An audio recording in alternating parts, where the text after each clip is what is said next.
Iowa's Republican Governor Kim Reynolds signed into law last week a draconian 6-week abortion ban, joining the ranks of more than a dozen other states that have implemented near total bans on abortion following the Supreme Court's decision last year to overturn Roe v. Wade.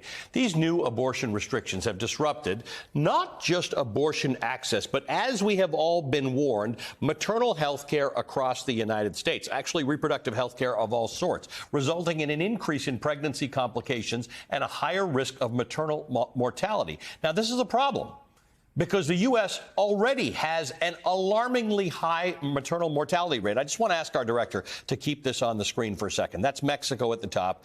The United States is number 2. This is of global countries. Like, just look at where most developed countries are. France, Australia, Austria, Israel, Japan, 5, 4, 3. We're at 31 per 100,000. This is by far the highest of all wealthy nations, putting it on par, as you can see, with Mexico and places like Kazakhstan. And now a new study in the Journal of the American Medical Association reveals a deeply troubling reality. Between 1999 and 2019, the maternal mortality rate in the United States more than doubled, with the highest deaths among black women. One of the authors of the study called it a call to action for all of us to understand the root causes of this crisis. Quote, some of it's about access to health care, but a lot of it is about structural racism and the policies and procedures that we have in place that may keep people from being healthy, end quote. One thing that experts agree on is that the maternal mortality crisis is certain to get worse under the anti-abortion regimes that have sprung up in nearly half the country since the overturning of Roe v. Wade. Health experts have long understood that abortion access cannot be meaningfully separated from comprehensive health care access, and that removing abortion access has ripple effects on the entire health care system, placing millions of women at risk. A 2021 study published in the medical journal Contraception examined data from 1995 to 2017 and found a strong correlation between states with abortion restrictions and higher maternal mortality rates. In fact, the study explicitly concludes that, quote, states with abortion restrictions have higher maternal mortality rates compared to states that either protect or maintain a neutral stance toward abortion, end quote. The report goes on to say that it's not just that women in these places suffer worse health outcomes. It's also likely that, quote, states that restrict abortion may have broader hostility toward women's health, end quote. Broader hostility toward women's health. That hostility is reflected in the closure of numerous clinics that were once part of the larger safety net, offering women affordable services like birth control and other reproductive health care. With more on these troubling developments, I'm joined by Dr. Jamila Parrott, the president and CEO of Physicians for Reproductive Health. She's also a certified obstetrician and gynecologist.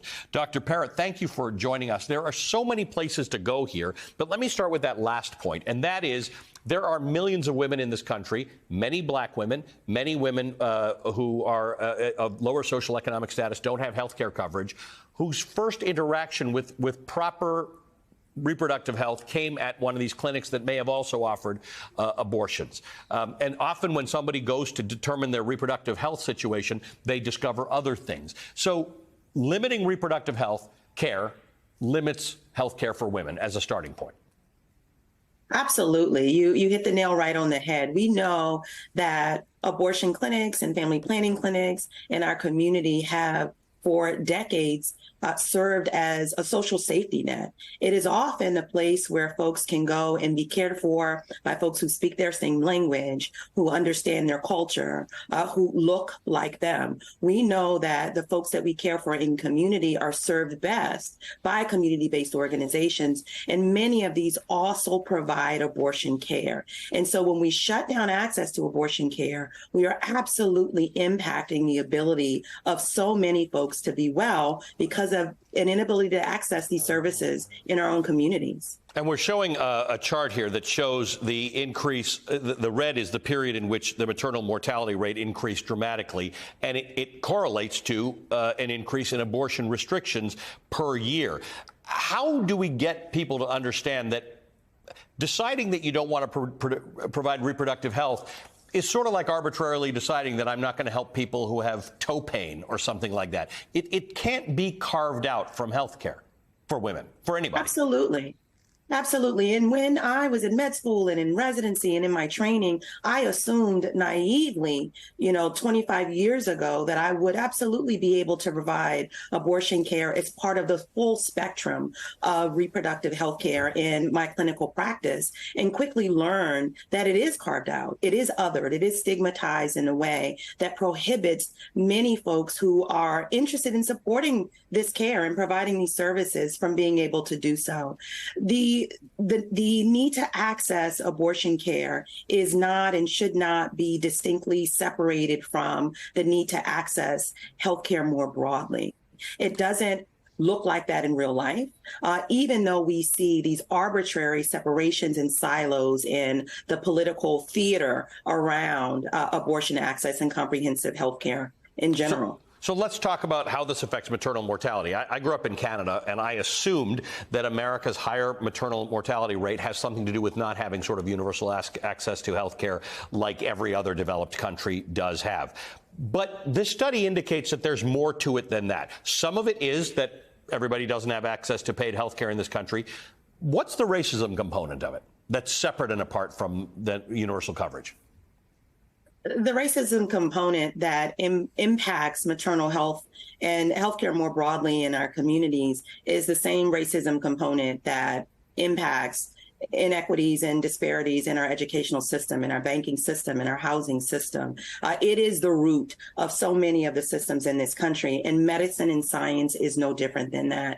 I think for so long, we the collective, we as physicians and public health agents and scientists liked to believe ourselves uniquely removed from these legacies. And it has allowed us to ignore the implications for our communities, for the health and well-being of so many people. We know that systemic and structural racism impacts health outcomes, period. It shapes the access we have to care for providers that look like us in our community. It shapes the likelihood that folks will be able to move socially in a way that allows them to be safe.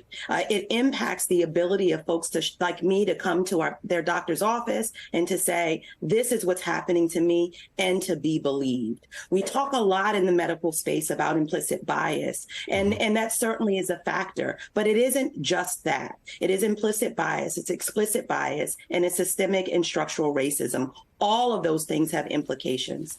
The last thing that I'll say about that is we spend a lot of time talking about these differences in health outcomes based on race and ethnicity. And I want to be very clear in saying that it is not the fact that I'm Black that puts me at a greater risk of dying during childbirth and in the postpartum period, but instead the racialized experience that I have within this healthcare system that impacts my ability not just to access care, but actually to receive culturally grounded and community responsive healthcare that meets my needs. I cannot educate myself out of this. I cannot earn my way out of this. As a Black physician, I still have a greater likelihood of dying than many other folks. I have a lot more to discuss with you on this, so I'm going to invite you right now for a return visit so we can get through more of this conversation. Thank you so much for the work you've done on this. Dr. Jamila Parrott is a certified OBGYN. She's the president and CEO of Physicians for Reproductive Health.